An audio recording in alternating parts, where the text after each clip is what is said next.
আসসালামু আলাইকুম, welcome my channel Zakaria's mom cooking. আজকে আপনাদের তৈরি করে দেখাবো মোগলাই পরোটা। এজন্য এখানে আমি একটি পাত্রে নিয়ে নিচ্ছি মেজারমেন্ট কাপের 1 কাপ পরিমাণ আটা। আপনারা চাইলে ময়দাও ব্যবহার করতে পারেন।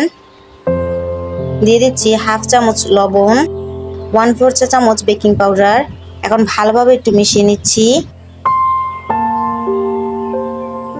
মিশিয়ে নেওয়া হয়ে গেছে।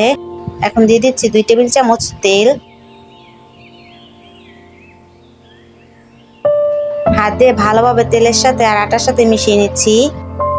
আপনি আটার মিশ্রণটা যত ভালোভাবে তৈরি করে নিতে পারবেন ততই আপনার পরোটাটা ক্রিস্পি হবে।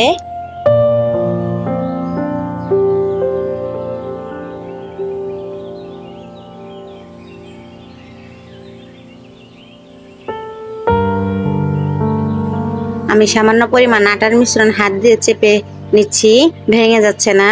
তার মানে আমার এই আটার আর তেলের মিশ্রণটা একদম পারফেক্ট হয়েছে। এখন দিয়ে দিচ্ছি 1/4 কাপ পানি। হাত দিয়ে একটা সফট ডো তৈরি করে নিব। আমরা রুটি বানানোর জন্য যেভাবে মিশ্রণটা তৈরি করে নিই সেভাবে তৈরি করে নিলেই হবে। এখন রেস্টে রেখে দিব আধা ঘন্টার জন্য।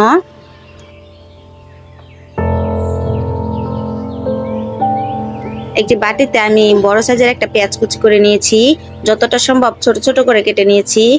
দিয়ে দিচ্ছি পরিমাণ অনুযায়ী কাঁচামরিচ কুচি, কিছু ধনেপাতা কুচি, 1/4 চা চামচ লবণ বা স্বাদ অনুযায়ী লবণ, 1 চামচ চাট মশলা।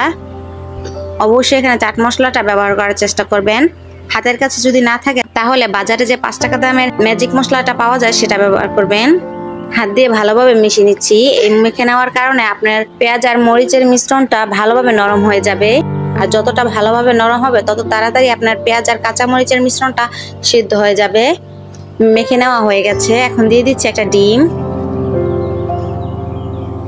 পেঁয়াজ আর কাঁচা মরিচের সাথে ভালোভাবে মিশিয়ে নিচ্ছি।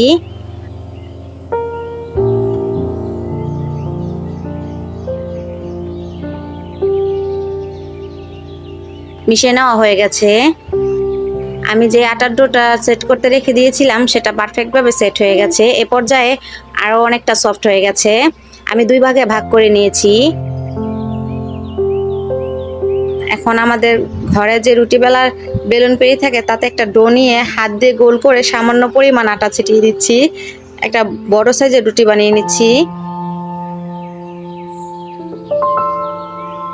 এখানে আমার রুটিটা ছোট হয়েছে, আপনারা আর একটু বড় করে নেবেন, তাহলে মোগলাই পরোটাগুলো আরো বড় হবে। এখন ডিমের মিশ্রণটা দিয়ে দিচ্ছি। চারদিক থেকে ভাঁজ করে নিচ্ছি। আমার ডিমের মিশ্রণ থেকে সামান্য পরিমাণ পানি বের হয়েছে, এতে কোনো সমস্যা হবে না। এখন ভেজে নিব। চুলায় একটি ফ্রাই প্যান বসিয়ে দিয়েছি। 2 টেবিল চামচ তেল দিয়ে দিয়েছি। আমি আজকে ডুবো তেলে ভাজবো না। যারা তেল খেতে চান না বা গ্যাস্ট্রিকের সমস্যা থাকে তারা কিন্তু এভাবে অল্প তেল দিয়ে ভেজে নিতে পারেন। এক পাশ হয়ে গেলে এখন উল্টে দিচ্ছি। এভাবে উল্টে পাল্টে ভেজে নেবেন। আমি পরের পরোটাটা বড় করে বেলে নিয়েছি, এজন্য সাইজে একটু বড় হয়েছে। এখন উল্টে পাল্টে ভেজে নিচ্ছি। সাইডে চেপে চেপে ভালোভাবে ভেজে নিচ্ছি যাতে কোনো কাঁচা অংশ না থাকে।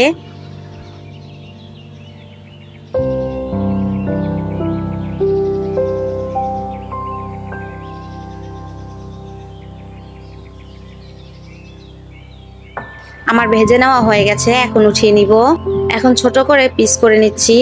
আপনাদের যেভাবে পছন্দ সেভাবে কেটে নেবেন। আমি ভেতরে একটু দেখিয়ে দিচ্ছি মোগলাই পরোটা কতটা পারফেক্ট হয়েছে। আর খেতে আলহামদুলিল্লাহ অনেক মজার। আপনি যদি কাউকে না বলেন যেটা বাসায় তৈরি করেছেন কেউ বুঝতেই পারবে না। ভালো লাগলে ভিডিওতে একটি লাইক দিবেন এবং প্লিজ আমার চ্যানেলটি সাবস্ক্রাইব করবেন। আর যারা সাবস্ক্রাইব করেছেন তাদেরকে অসংখ্য ধন্যবাদ। সবাই অনেক ভালো থাকবেন, সবাই সবার জন্য দোয়া করবেন। আল্লাহ হাফেজ।